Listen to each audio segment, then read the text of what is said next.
अस्सलामुअलैकुम। आज हम बात करेंगे कि अगर हमारे पास क्वेश्चनायर के अंदर रिवर्स आइटम मौजूद हों तो हम डेटा एंट्री के बाद अपने एसपीएसएस के अंदर उनको रिकोड कैसे करेंगे, यानी नेगेटिव आइटम को हम एसपीएसएस के उनकी रिवर्स स्कोरिंग कैसे करेंगे। तो चलें स्टार्ट करते हैं। हमारे पास डेटा चूंकि ऑलरेडी मैंने वेरिएबल व्यू मेंटेन की हुई है, लाइक हमारे पास अभी परसीव रिस्क के 5 आइटम्स हमारे पास मौजूद हैं और इनमें जो हमारे पास आइटम्स हैं उनको हम देखें तो आप स्क्रीन पर देख लें तो आपको क्लियर हो जाएगा। यहाँ लिखा हुआ है item number 3 and 5 are reverse scored, यानी जो तीसरा और पांचवा आइटम है हमारे पास परसीव रिस्क का, यानी ये वाला आइटम और पांचवा आइटम ये वाला आइटम, इसकी स्कोरिंग रिवर्स होगी। तो हम इसको कैसे करेंगे? लाइक अभी इसकी स्कोरिंग वही चल रही है 1 to 5, 1 for strongly disagree and 5 for strongly agree. चूंकि ये नेगेटिव है तो अब इनकी स्कोरिंग कुछ इस तरह होगी कि 5 जो होगा वो स्ट्रांगली डिसएग्री के लिए होगा और 1 जो है वो स्ट्रांगली एग्री के लिए होगा।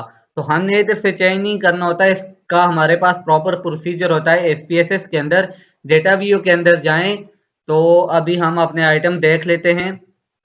तो आइटम नंबर 3 ये आ गया, item number 3 and item number 5 ये हमारे पास रिवर्स कोड है। अब हम सिंपली जाएंगे ट्रांसफॉर्म के अंदर। एसपीएसएस हमें दो तरीकों से रिकोड करने का ऑप्शन देता है। पहला तो है कि रिकोड इनटू सेम वेरिएबल, यानी हम सेम वेरिएबल जो हमारे पास जिस तरह डेटा इंटर है इसको रिकोड करना चाहते हैं तो वो रिकॉर्ड हो जाएगा। फॉर एग्जांपल हम आइटम नंबर 3 को करेंगे तो वो 4 की जगह यहाँ पर 2 आ जाएगा एंड 3 की जगह 3 आएगा। इस तरह ये ओरिजिनल डेटा को चेंज कर देगा। लेकिन मोस्टली जो है वो जो प्रेफर हमारे पास स्कोरिंग होती है रिवर्स स्कोरिंग, वो होती है रिकॉर्ड इनटू डिफरेंट वेरिएबल।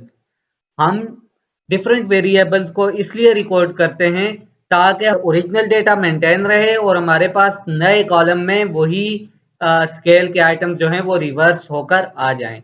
तो अभी हमने क्लिक किया है रिकॉर्ड इनटू डिफरेंट वेरिएबल।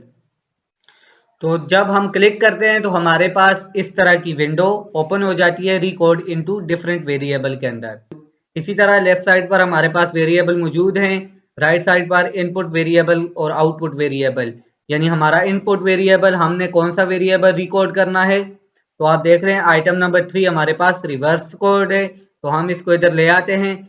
अब वो कह रहा है इसको नेम क्या देना है, तो हमारे पास पहले PRS3 लिखा हुआ है तो हम इसको लिख लेते हैं PRS3 आर भी लिख लेते हैं कि ये रिवर्स स्कोर है और लेबल इसको कर देते हैं परसीव्ड रिस्क। ठीक हो गया, परसीव रिस्क को वही लेबल कर दिया हमने। इसके बाद हमने वैल्यूज देनी है कि हमारी वैल्यूज अब नई क्या होंगी, तो वो कह रहा है ओल्ड वैल्यू क्या थी आपकी और अब न्यू वैल्यू आप क्या देना चाहते हैं।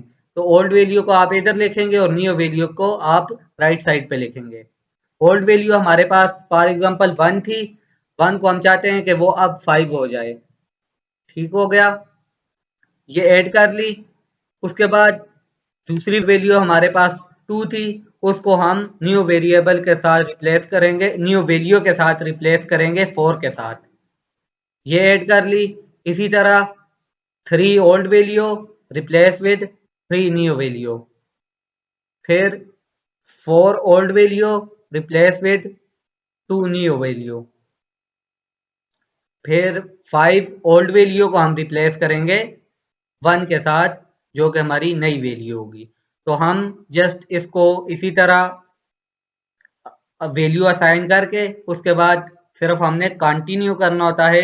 ये कंटिन्यू किया और यहाँ से चेंज पर क्लिक कर दिया, उसके बाद ओके पर क्लिक किया तो ये एसपीएसएस में हमारे पास आउटपुट शो हो गया है कि आपका जो रिकॉर्ड है PRS3 वो 1 to 5, 2 to 4, 3 to 3, 4 to 2, 5 to 1। ठीक हो गया, ये प्रोसेसिंग हो गई है। जस्ट हम किधर जाते हैं डेटा के अंदर, इधर से आए और डेटा के अंदर चेक करते हैं रिकॉर्डिंग हुई है। तो ये आप देखें न्यू वेरिएबल हमारे पास ऐड होके आ गया है एट द एंड। ठीक है, तो इसको हम देखते हैं हमने तीसरा वेरिएबल रिकॉर्ड किया था, तो ये देखें तीसरी की पहली वैल्यू क्या थी 4, अब न्यू वैल्यू 2, पहले 3 थी तो 3 के साथ ही रिप्लेस होगा। तो ये इस तरह हमारा रिकॉर्ड होके वेरिएबल आ गया है। अब एक और मैं आपको एग्जांपल समझा देता हूँ। आइटम नंबर 5 को भी चेक करते हैं कि उसकी रिकॉर्डिंग हम करेंगे। तो इसी तरह आप जाएंगे ट्रांसफॉर्म के अंदर और रिकॉर्ड इनटू डिफरेंट वेरिएबल्स के अंदर जाएंगे, ठीक है। और उसके बाद हम इसको वापस इधर ले आते हैं और आइटम नंबर 5 को भेज देते हैं न्यू वेरिएबल आउटपुट वेरिएबल में, और इसको नाम हम दे देंगे PRS5R यानी रिवर्स स्कोर है। और इसी तरह हम इसको परसीव रिस्क जस्ट लेबल कर देते हैं। उसके बाद वैल्यूज दें, तो वैल्यू इसी तरह हमने देनी है, मैंने तो दी हुई है, तो ये ऑलरेडी पुट है। 1 ओल्ड वैल्यू है, उसको हमने 5 से किया है, 2 4 के लिए, 3 के लिए, 4 जो है ओल्ड वैल्यू है, न्यू वैल्यू हमारे पास 4 की है 2, 5 ओल्ड वैल्यू, उसकी न्यू वैल्यू 1 है। तो कंटिन्यू किया, कंटिन्यू के बाद चेंज पर इधर क्लिक किया, ये चेंज हो जाए PRS3 टू PRS3 5R के अंदर, और ओके कर दिया।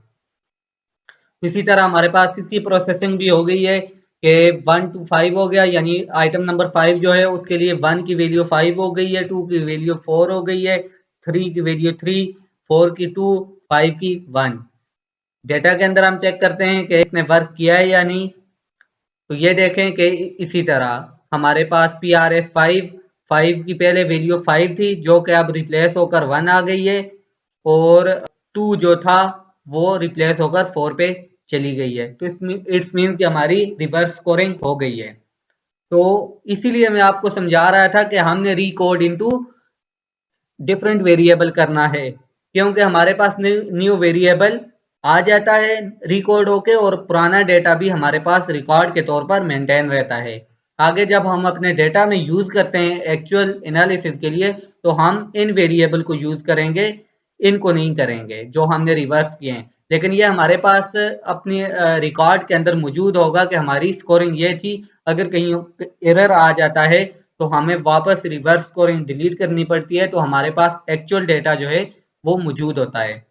तो इसको अब हम वेरिएबल व्यू में से जाकर इसको सेट भी करेंगे, जिस तरह हम प्रॉपर सेटिंग करते हैं वेरिएबल व्यू के।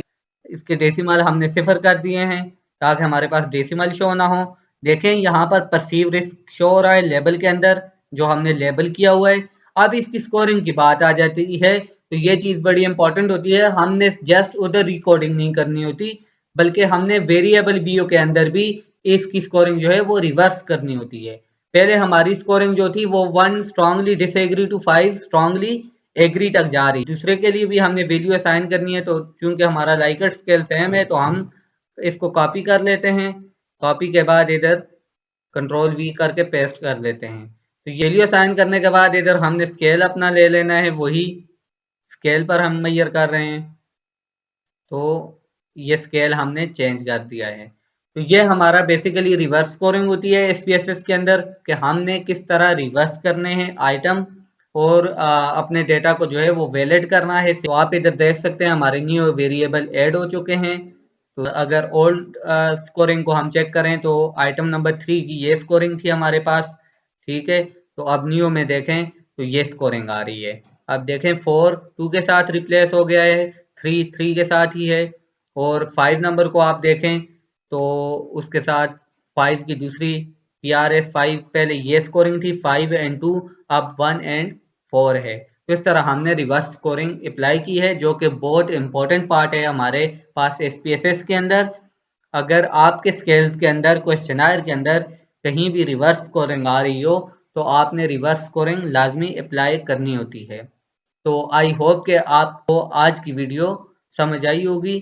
तो इंशाल्लाह आप मिलते हैं अगली वीडियो में, जहां मैं आपको रिलायबिलिटी एनालिसिस करके दिखाऊंगा कि हम अपने स्केल की रिलायबिलिटी कैसे चेक करते हैं। तो तब तक के लिए अल्लाह हाफिज।